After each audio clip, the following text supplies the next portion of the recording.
আপনারা যদি এভাবে অনলাইনে আগেই কেটে নেন, বিজনেস করেন, তা আমরা তো সাধারণ জনগণ এভাবে পাবো না, যাত্রীরা পাবো না। তখন হচ্ছে উনি বলতেছে না কোনো সমস্যা নাই, এটাতে 120 টাকা বাড়ায় দিতে হবে।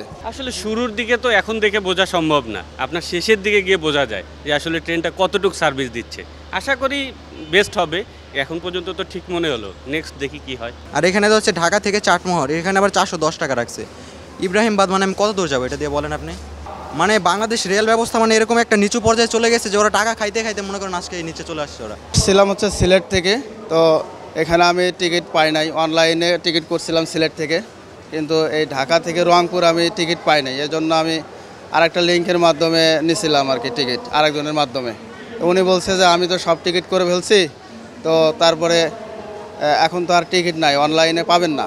তো বললাম যে আপনারা যদি এভাবে অনলাইনে আগেই কেটে নেন, বিজনেস করেন, তা আমরা তো সাধারণ জনগণ এভাবে পাবো না, যাত্রীরা পাবো না।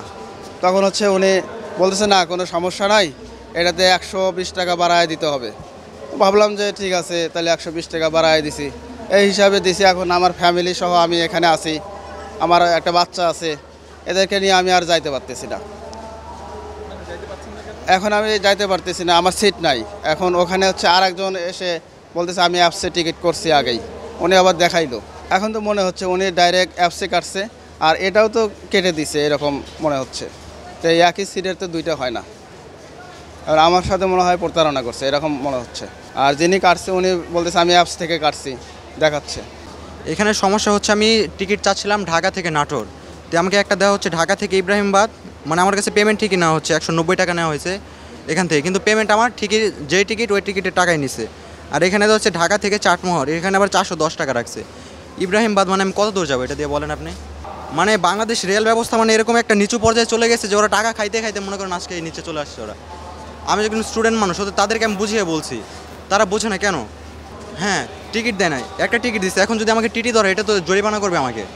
অ্যাকচুয়ালি ঈদের সময় দেখা যায় শেষের দিকে আমরা যখন যাই আর কি, ছেলেরা ব্যবসা বাণিজ্য বা অফিস যাদের থাকে, শেষে যে ছুটিটা হয় ওই সময় অনেক যানজট থাকে, যে কারণে আমরা সবসময় চেষ্টা করি যে শুরুর দিকে গেলে সেক্ষেত্রে তারা একটু রিল্যাক্সে যেতে পারবে, আর আমাদের সঙ্গে গেলে সেই রিল্যাক্সেশনটা থাকে না। আর ছোট বাচ্চা অত জ্যামে ট্রেনে উঠানো সম্ভব না, আর বাসের জার্নিটা দেখা যায় সবাই করতেও পারে না, যে কারণে ট্রেনে আমরা শুরুর দিকেই পাঠিয়ে দিই। আসলে শুরুর দিকে তো এখন দেখে বোঝা সম্ভব না, আপনার শেষের দিকে গিয়ে বোঝা যায় যে আসলে ট্রেনটা কতটুকু সার্ভিস দিচ্ছে। আশা করি বেস্ট হবে, এখন পর্যন্ত তো ঠিক মনে হলো, নেক্সট দেখি কি হয়।